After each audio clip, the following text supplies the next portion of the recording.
साल 2021 ये वो साल था जब सिर्फ एक बड़ा मैच जीतने की वजह से लाखों पाकिस्तानी फैंस और मीडिया की आंखों पर पट्टियां पड़ने वाली थीं। इसी साल यूएई में T20 वर्ल्ड कप हुआ और बाबर और रिजवान पहली बार पाकिस्तान टीम से एज ए ओपनर खेलने आए। ये वो वक्त था जब पाकिस्तानी क्रिकेट फैंस और मीडिया बाबर आजम को इस एरा का सबसे बड़ा प्लेयर मानता था और बाबर आजम अपने पहले T20 वर्ल्ड कप में एज ए कैप्टन काफी कामयाब भी रहे। बाबर और रिजवान की ओपनिंग जोड़ी जो कि आने वाले सालों में पाकिस्तान क्रिकेट के लिए काफी तबाहकुन साबित होने वाली थी, वो भी इसी साल बनी और इसके पीछे एक बड़ी वजह थी इंडिया के अगेंस्ट 2021 के T20 वर्ल्ड कप में वन साइडेड विक्ट्री। बाबर और रिजवान की ओपनिंग पार्टनरशिप ने वो कर दिखाया जो पाकिस्तान की हिस्ट्री में कोई भी कप्तान नहीं कर सका। पाकिस्तान ने पहली बार वर्ल्ड कप जैसे स्टेज में इंडिया को 10 विकेट से हराया। ये सच में पाकिस्तानी क्रिकेट फैंस के लिए एक ड्रीम था जो बाबर और रिजवान ने कर दिखाया। अब क्योंकि बाबर और रिजवान के उस टाइम पाकिस्तान टीम में काफी चर्चे उठने लगे तो एक तरह से पाकिस्तान टीम का पूरा कंट्रोल इन दोनों प्लेयर्स के पास आ गया। अब बाबर और रिजवान के लाखों फैंस बन चुके थे और ये इन दोनों के इतने दीवाने हो चुके थे कि आने वाले सालों में इन्हें इन प्लेयर्स की तरफ से की जाने वाली नाइंसाफी भी अब सही लगने लगी। एक तरह से बाबर और रिजवान पाकिस्तान की क्रिकेट चलाने लगे। हत्ता ये चीज इस हद तक बढ़ गई कि पाकिस्तान क्रिकेट बोर्ड की मैनेजमेंट से ज्यादा अब बाबर और रिजवान के पास पाकिस्तान टीम की अथॉरिटी थी। इसका मतलब ये था कि बाबर और रिजवान ही अब ये डिसाइड करेंगे कि कौन सा प्लेयर इस टीम का हिस्सा होगा और कौन नहीं। लेकिन किसको पता था कि आने वाले 5 सालों में कारनामा ऐसा आएगा कि इन दोनों प्लेयर्स की अब टीम में जगह बनना भी मुश्किल हो जाएगी। आइए आज के इस वीडियो में बाबर और रिजवान जैसे प्लेयर्स की कुछ रियलिटीज को सामने रखते हैं। अगर मैं कप्तान या एक्स वाई जो भी प्लेयर अंदर ईमानदारी से पाकिस्तान के लिए नहीं खेले वो जलील होगा। सवाल का आंसर नहीं दूंगा, उसके लिए इंशाल्लाह स्टेडियम में मिलेंगे सबको मैं सवाल का जवाब दूंगा। जिसको जो चाहिए होगा मैं ज़रूर उसको पूरा करूंगा। सर मुझे तो पता भी नहीं क्या चल रही, मैं देखता भी नहीं हूँ। बॉबी भाई का जो मैं समझता हूँ कि थोड़ा सा डिफेंसिव उसमें आ जाते हैं। ये भी ओपन करा लो, मैं आसानी से 50 कर दूंगा, लेकिन कोई वो 4-5 नंबर के कहने के लिए तैयार ही नहीं होता। बाबर आजम और मोहम्मद रिजवान को दौरे न्यूजीलैंड के लिए T20 स्क्वाड से ड्रॉप कर दिया गया है। मगर सिर्फ यही की चीज है कि या तो विन है या तो लर्न है। सिर्फ यही की चीज है कि या तो विन है या तो लर्न है। इंडिया के अगेंस्ट उस पहले मैच को जीतने के बाद विराट कोहली के तो लाखों फैंस थे ही थे, लेकिन अब बाबर आजम के भी लाखों फैंस बनने लगे। विराट और बाबर का कंपैरिजन इस हद तक बढ़ गया था कि बाबर के फैंस जो आज बाबर आजम को ही गालियां देते हैं, यही फैंस कुछ सालों पहले बाबर आजम के अगेंस्ट एक तनकीद तक सुनने को तैयार नहीं थे। ये बाबर के लिए लड़ पड़ते थे। बहरहाल इंडिया को हराने के बाद पाकिस्तान टीम ने न्यूजीलैंड को हराया और इस T20 वर्ल्ड कप के सेमीफाइनल्स के लिए क्वालिफाई किया। अनफॉर्चुनेटली पाकिस्तान वो सेमीफाइनल हारा और आज उस सेमीफाइनल का हार का पूरा कसूर हसन अली पर डाला जाता है। लेकिन लोग शायद बाबर और रिजवान से इतना ऑब्सेस्ड हो चुके थे कि ये इनकी गलतियां तक नोट करने को तैयार नहीं थे। वो गलतियां सिर्फ एक्सपर्ट्स ही नोटिस कर पा रहे थे। बाबर और रिजवान उस वक्त से लेके आज तक T20 फॉर्मेट में रन बॉल खेलते हुए आ रहे हैं। सच तो ये है कि ये दोनों एंकर प्लेयर्स हैं और T20 जैसी मॉडर्न क्रिकेट में इनकी जगह तक नहीं बनती है। बहरहाल इस T20 वर्ल्ड कप के बाद पाकिस्तान टीम ने जितनी भी बायलैटरल सीरीज खेली, इनमें भी बाबर और रिजवान ओपन करते हुए दिखाई देने लगे। एक तरह से कुछ बड़े मैचेस जीतकर और कई बड़े मैचेस हार कर भी पाकिस्तानी क्रिकेट फैंस को ये एहसास दिलाया गया कि बाबर और रिजवान ही अब पाकिस्तान की क्रिकेट है। पाकिस्तान भले ही मैच हारे या जीते, इससे इन दोनों प्लेयर्स की पार्टनरशिप पर कोई इफेक्ट नहीं पड़ेगा क्योंकि एज यूजुअल इन्होंने इंडिया से वन साइडेड मैच जीता है। बहरहाल अब साल 2022 आया और इस साल एशिया कप और T20 वर्ल्ड कप भी हुआ। पूरे एशिया कप में बाबर और रिजवान ने पाकिस्तान टीम की ओपनिंग की और भले ही पाकिस्तान इस एशिया कप का फाइनल खेल गया, लेकिन बाबर और रिजवान ने जो ब्लंडर्स इस एशिया कप के फाइनल में किए शायद आपको उस पर यकीन ना आए। पाकिस्तान जब दूसरी इनिंग्स में रन चेस करने आया तो Sri Lankan bowlers already under pressure दिखाई दे रहे थे। उन्होंने मैच की पहली बॉल से ही वाइड्स और एक्स्ट्रास दिए, लेकिन बाबर और रिजवान ने इस चीज का बिल्कुल भी फायदा नहीं उठाया।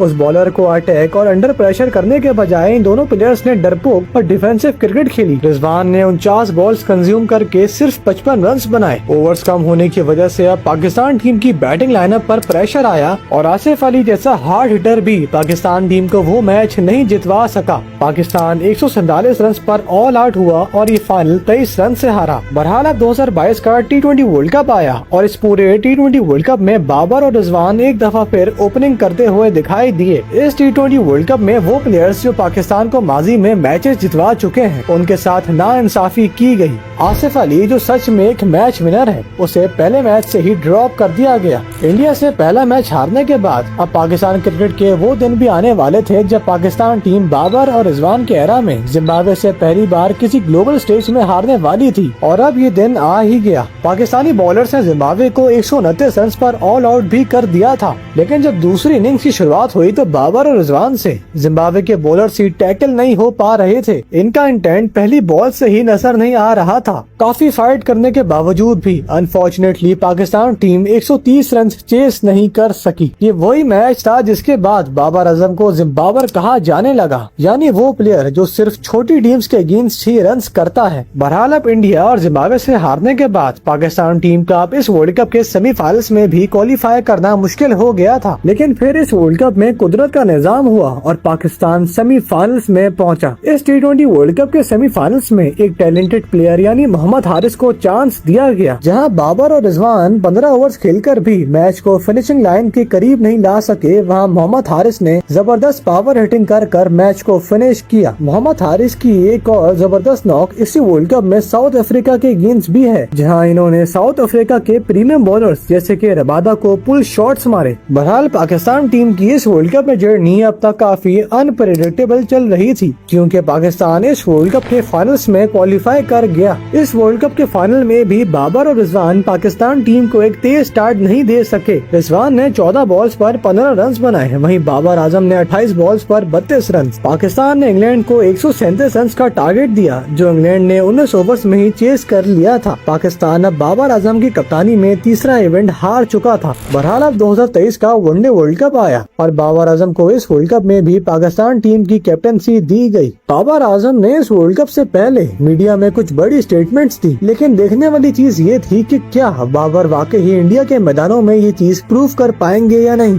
बाबर के ऊपर अब काफी प्रेशर था, क्योंकि बाबर आजम अब पाकिस्तान को तीसरे वर्ल्ड कप में लीड करने जा रहे थे। इस वर्ल्ड कप में पाकिस्तान टीम की परफॉर्मेंस डिजास्ट्रस रही। पाकिस्तान टीम इंडिया से वन साइडेड हारा। पाकिस्तान टीम की बैटिंग इंडिया के अगेंस्ट इतनी बुरी तरह कोलैप्स करेगी, शायद इसके बारे में किसी ने सोचा तक नहीं होगा। इंडिया से हारने के बाद पाकिस्तान ऑस्ट्रेलिया, साउथ अफ्रीका और अफगानिस्तान तक से भी हारा। पाकिस्तान अब इस वर्ल्ड कप से ऑलमोस्ट बाहर हो चुका था। इससे पिछले वर्ल्ड कप में पाकिस्तान जिम्बाब्वे से हारा और इस वर्ल्ड कप में पाकिस्तान अफगानिस्तान से हारा। ये सच में पाकिस्तान क्रिकेट के काफी बुरे दिन चल रहे थे, लेकिन किसको पता था कि अभी मजीद आने वाले साल पाकिस्तान क्रिकेट को तहस नहस करने वाले हैं। बहरहाल पाकिस्तान इस वर्ल्ड कप में इंग्लैंड से हार कर बाहर हो गया और अब बाबर आजम को काफी ट्रोल किया जाने लगा। बाबर को इसलिए निशाना बनाया जा रहा था क्योंकि बाबर ने इस वर्ल्ड कप से पहले कुछ बड़ी स्टेटमेंट्स दी थी, जिस पे बाबर पूरे उतर नहीं सके। बाबर आजम को इस हद तक अब अंडर प्रेशर किया जा रहा था कि बाबर को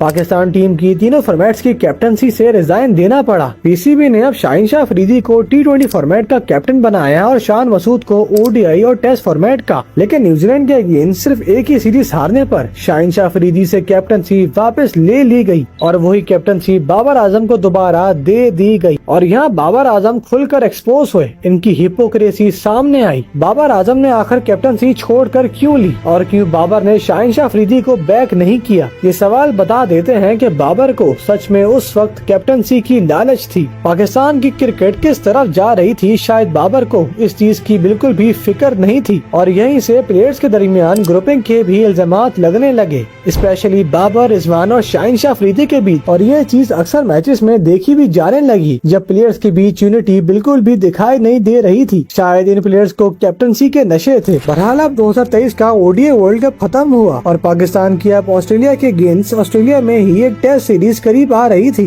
इस टेस्ट सीरीज में शान मसूद ने पाकिस्तान टीम की काफी अच्छी कैप्टनसी की। भले ही पाकिस्तान ये सीरीज हारा था, लेकिन बड़े क्लोज मार्जिन से हारा था। इस टेस्ट सीरीज में एक प्लेयर जिसने अपनी बैटिंग और बॉलिंग से भी काफी अच्छा परफॉर्म किया, वो प्लेयर था आमिर जमाल। आमिर जमाल ने ऑस्ट्रेलिया की पिचेस में पहली बार काफी अच्छा परफॉर्म किया और अब मोहम्मद हारिस और वसीम जूनियर के बाद आमिर जमाल ने भी पाकिस्तानी फैंस को अपने टैलेंट और मैच विनिंग एबिलिटीज का सिग्नल पहुंचाया था। लेकिन अफसोस इन प्लेयर्स को आगे आने वाले ICC टूर्नामेंट से पहले ही वेस्ट कर दिया गया। साल 2024 पाकिस्तान ने 2024 के T20 वर्ल्ड कप का स्क्वाड अनाउंस किया और इस स्क्वाड में सबसे शॉकिंग चीज आजम खान की अनफेयर सिलेक्शन थी। आजम खान मोहम्मद हारिस की रिप्लेसमेंट बने और आजम खान इस T20 वर्ल्ड कप से पहले इंग्लैंड के अगेंस्ट 4 मैचेस की T20 सीरीज में काफी फ्लॉप दिखाई दिए। न ही तो इनसे बैटिंग हो रही थी और न ही विकेट कीपिंग। इनके फिटनेस के मसले खुलकर सामने आए और इन सब चीजों के बावजूद भी आजम खान पाकिस्तान टीम के वर्ल्ड कप के स्क्वाड में अपनी जगह बना लेते हैं। मोहम्मद हारिस, वसीम जूनियर और आमिर जमाल जैसे प्लेयर्स को दूध में से मलाई की तरह साइड पर कर दिया गया। इस वर्ल्ड कप में पीसीबी ने सबसे बड़ा ब्लंडर मोहम्मद आमिर और इमाद वसीम को स्क्वाड में वापस लाकर किया। पीसीबी ने इन प्लेयर्स की सिलेक्शन करके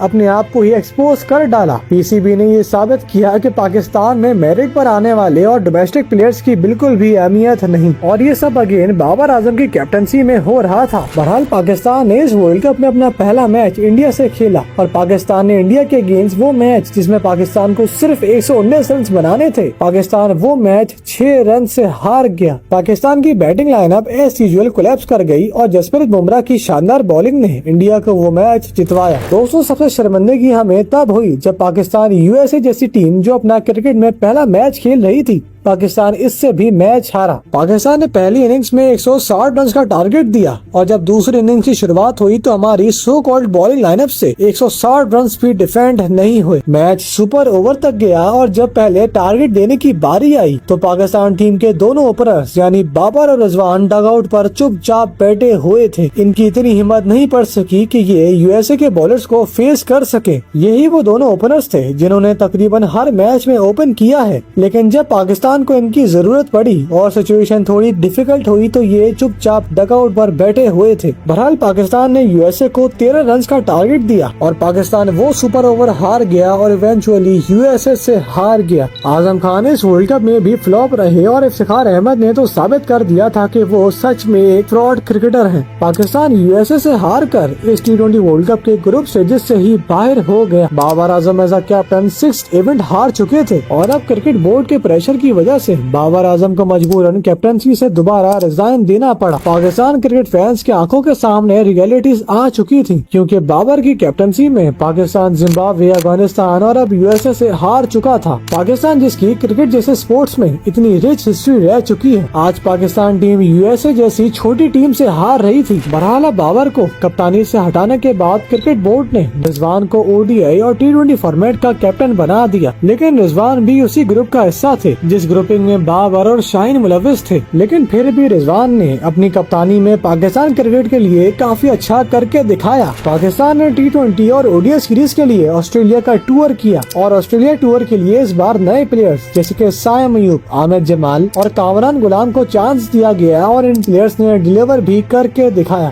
साइम अयूब ने ऑस्ट्रेलिया सीरीज में 125 रन बनाए और साइम अयूब और अब्दुल्ला शफी की पार्टनरशिप इस सीरीज में इतनी अच्छी लगी कि मैच पाकिस्तान टीम के दूसरे बैटर्स जैसे कि बाबर और रिजवान तक पहुंचा ही नहीं। पाकिस्तान के इन यंगस्टर्स की वजह से पाकिस्तान ने ऑस्ट्रेलिया को 22 साल बाद एक ओडीआई सीरीज हराई। ऑस्ट्रेलिया के अगेंस्ट इस सीरीज के बाद पाकिस्तान ने साउथ अफ्रीका में एक T20 और ओडीआई सीरीज खेली और ओडीआई सीरीज में पाकिस्तान ने साउथ अफ्रीका को साइम अयूब और इरफान खान नियाजी जैसे प्लेयर्स की वजह से वाइट वॉश किया। साइम अयूब ने इस सीरीज में 2 बार सेंचुरी की और इरफान खान नियाजी जो कि एक ऑलराउंडर हैं, इन्होंने भी इस सीरीज में काफी अच्छी बैटिंग और फील्डिंग की। अब तक पाकिस्तान टीम की एक अच्छी रिदम और फॉर्म बरकरार थी और क्योंकि पाकिस्तान 2025 की चैंपियंस ट्रॉफी को होस्ट भी कर रहा था तो being a host nation Pakistani cricket fans को इस बार पाकिस्तान टीम से काफी ज्यादा एक्सपेक्टेशंस थी। लेकिन अफसोस जब पाकिस्तान टीम का चैंपियंस ट्रॉफी का सामने आया तो कौम का चैंपियंस ट्रॉफी जीतने का ख्वाब आधा वहीं टूट चुका था।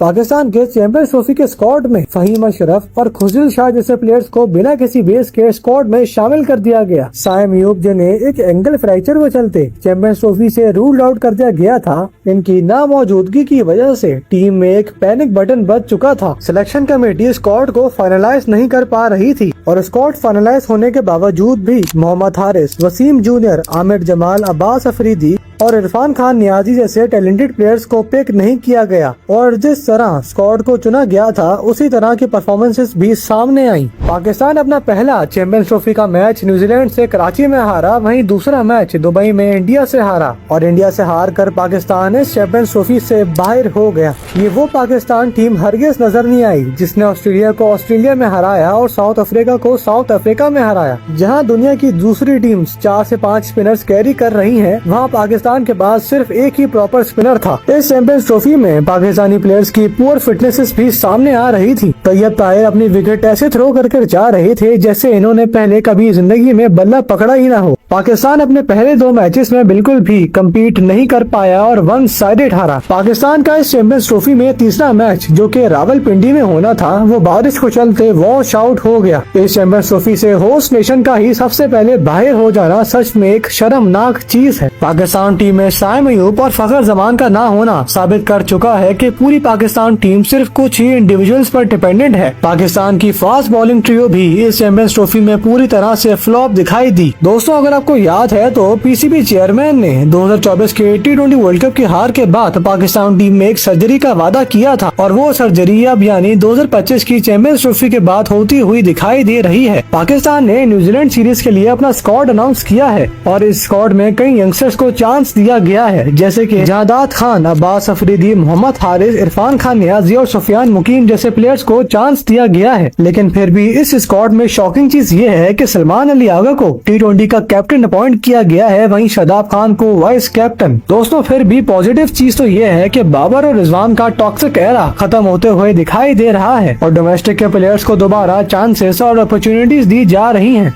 दोस्तों, आपको क्या लगता है कि क्या पाकिस्तान टीम दोबारा खड़ी हो पाएगी और क्या ये यंगस्टर्स पाकिस्तान को 2026 का T20 वर्ल्ड कप जितवा पाएंगे या नहीं? आप मुझे कमेंट्स में बता सकते हैं। अगली वीडियो आप किस टॉपिक पर देखना चाहते हैं वो भी आप मुझे कमेंट्स में बता सकते हैं। अगर आपको ये वीडियो इन्फॉर्मेटिव लगी हो तो आप इस वीडियो को लाइक कर सकते हैं और मेरे चैनल को सब्सक्राइब कर सकते हैं।